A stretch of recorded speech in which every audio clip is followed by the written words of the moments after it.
a DIY kind of day. And yeah, puro na lang kasi tayong vlogging. So, yeah, finally, mapupush ko na mag-DIY, guys. And I will be transforming this one. Tada! Meron tayong crack dyan. Nakakaloka. Ngayon ko lang siya kasi sinukat, guys. And after so many months, parang tumaba pa ako or sadyang payat lang ako nung ginawa ko to. But yeah, eto na siya.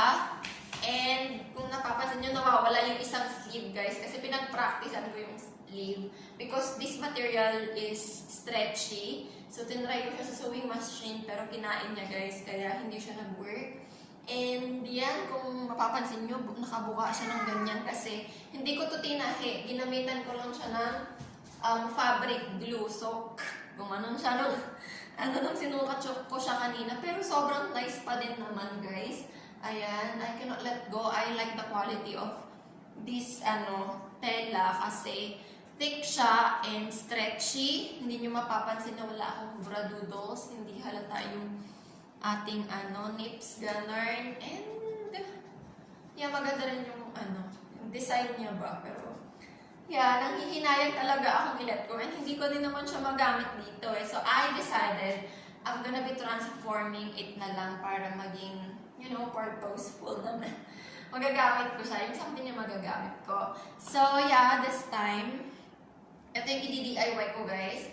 And samahan nyo ko. So, syempre, nakikita nyo na siya sa thumbnail. Pero, just to, have, a look na rin kung paano natin siyang gagawin. So, ayan, guys. Ito na yung dress. And tinahi ko na rin pala yung napigtas dito na side para hindi na ako mahirapan pa. So, yan, ikakat ko siya siguro sa area na to.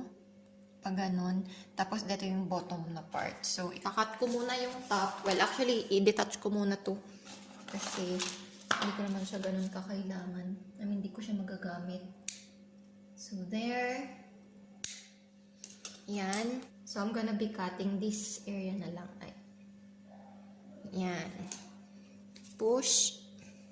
So, ayan guys, kung napapansin nyo, medyo mahaba siya kasi pwede ko rin siyang gamitin as tube top.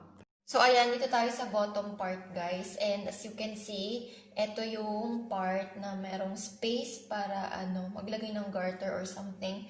So, dito ko gagamitin yung, kukunin yung parang pinaka-top part. And I have here a high-waist panty.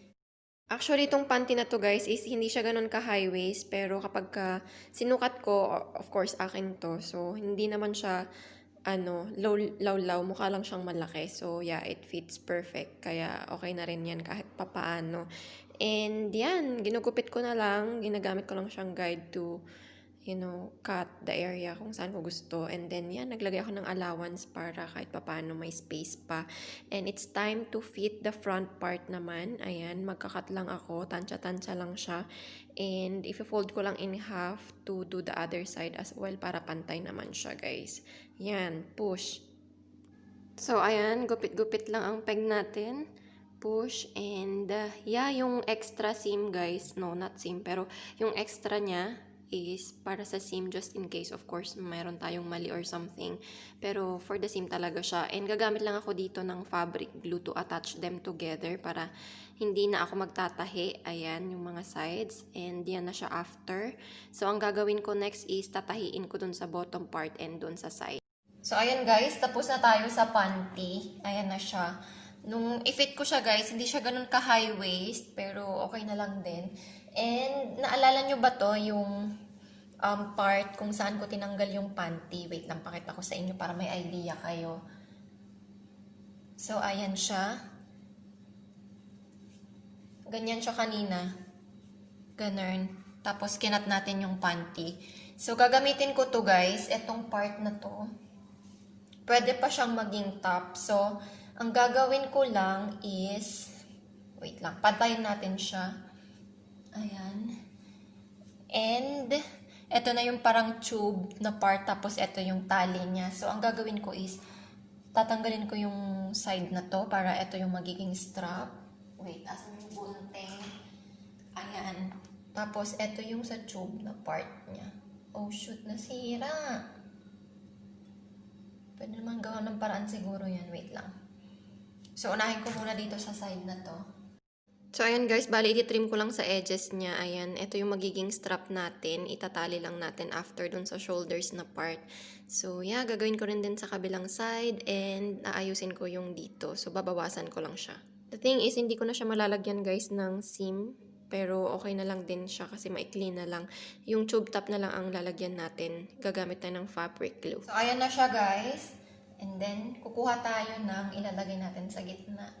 Siguro, I will be taking this part na lang. Tada! Yan na siya guys kapag nakasukat. So, ito yung ginupit natin and i-attach ko lang siya na ganyan. Itatali lang natin siya parang nakatago yung bow or nakalabas. So, ayan. Mas prefer ko na hindi ko na siya tinahe kasi pwede ko siyang gamitin tube top after kung kailan ko gusto or kung ano yung peg ko. So, yan. Next is, itry naman natin yung isang top. So, ayan siya.